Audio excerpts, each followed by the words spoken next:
Hey, what's up, YouTube? Crimson Shadow here. Driving into work after Thanksgiving, after watching the Detroit Lions debacle, or whatever you want to call that. I went into live chats and hear other Lions fans, and I figured it was going to be like, whatever. But it was a lot of freaking outrage.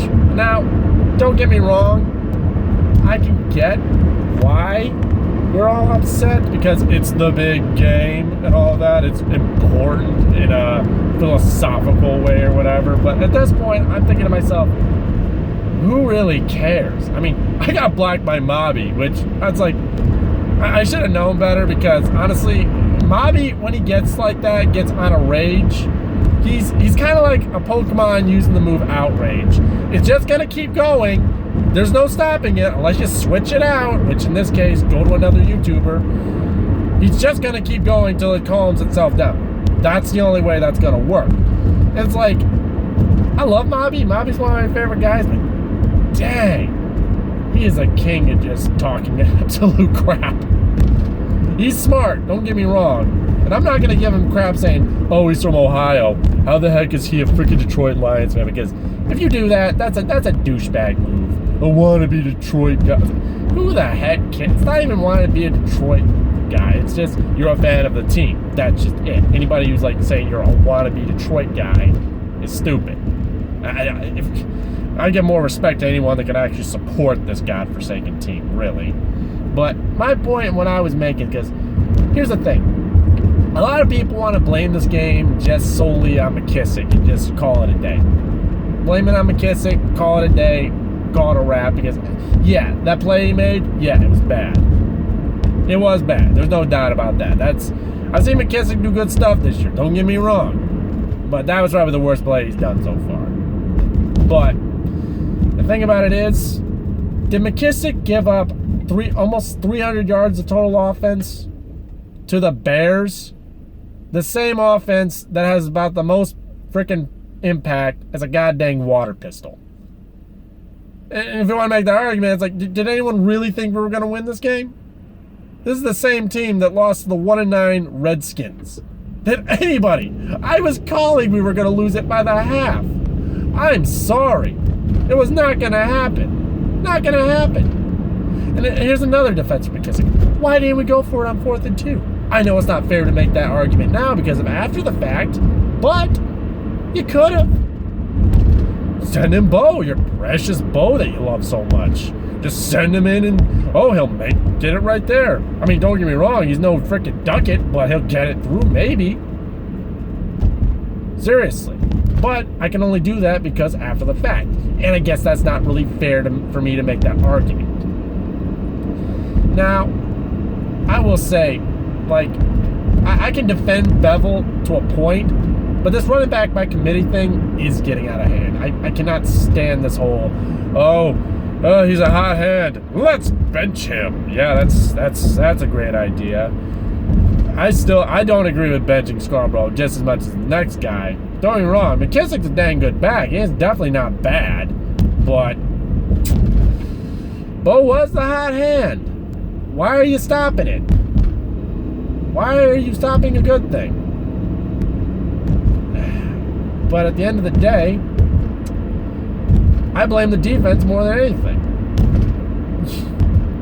The freaking offense at least did their job against at least decent. Say what you will about the Bears defense, they've got bodies and they know what to do with them for the most part.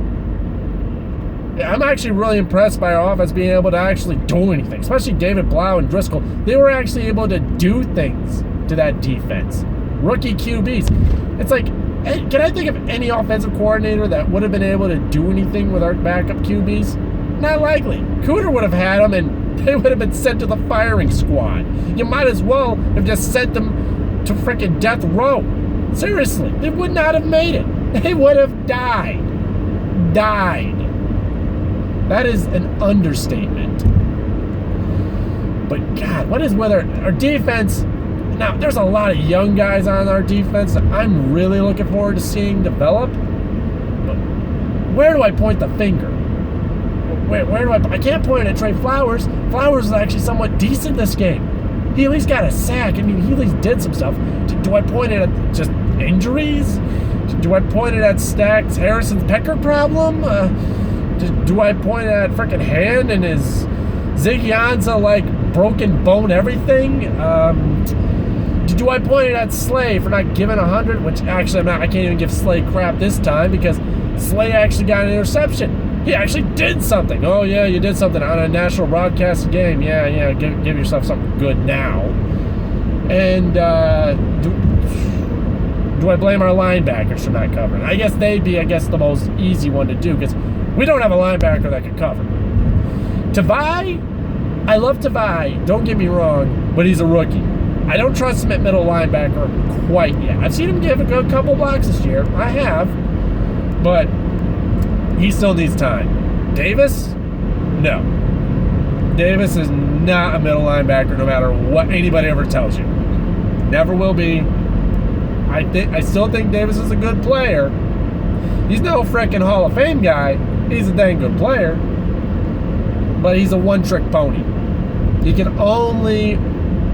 The only thing he can do... I want to say sack the QB. But even then, he's not even all that good at that. He's good at getting pressure to the QB. He'll miss a ton of tackles, though, on a QB. I've seen him do it way too many times. Way too many times.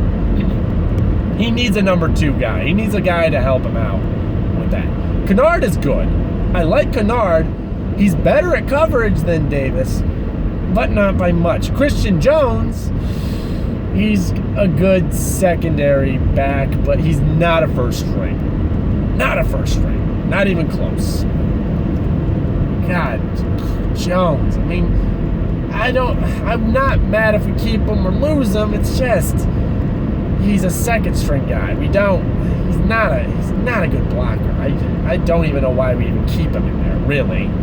Maybe so we don't gas all of our other players, because that just seems to be the biggest problem.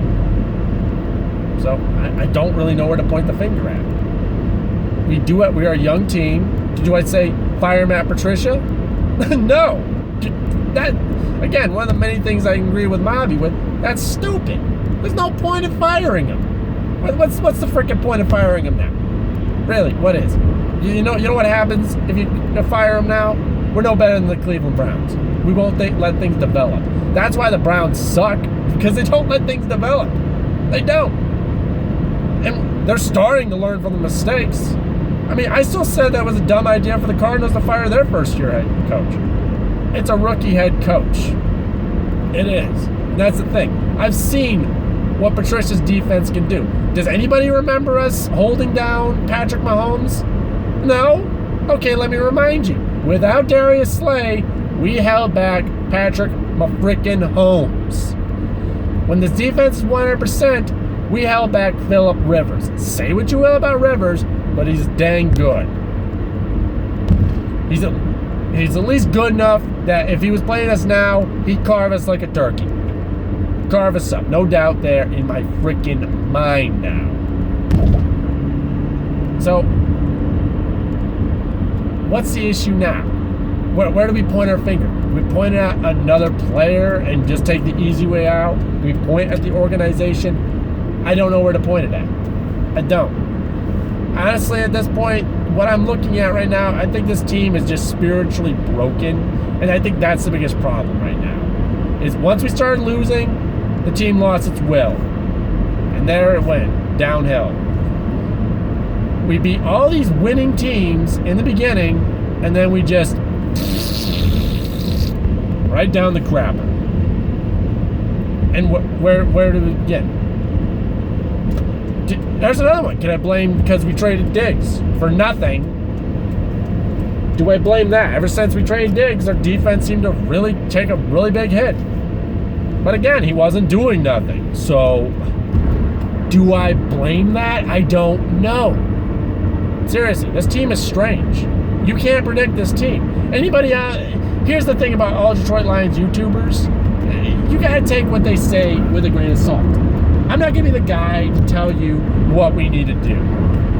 Because I don't. I can give a hint maybe what I think is right, but am I 100% certain it's gonna be right? No. Because football is the hardest sport to predict. It really is. It really, really is. Some sports are easier to predict for. Football? No. It's not. It is not. But I'm about ready to get on the expressway. I don't know. I love Mobby. I love mostly all Detroit Lions YouTubers. But I don't see the point of freaking out at this point. I really don't.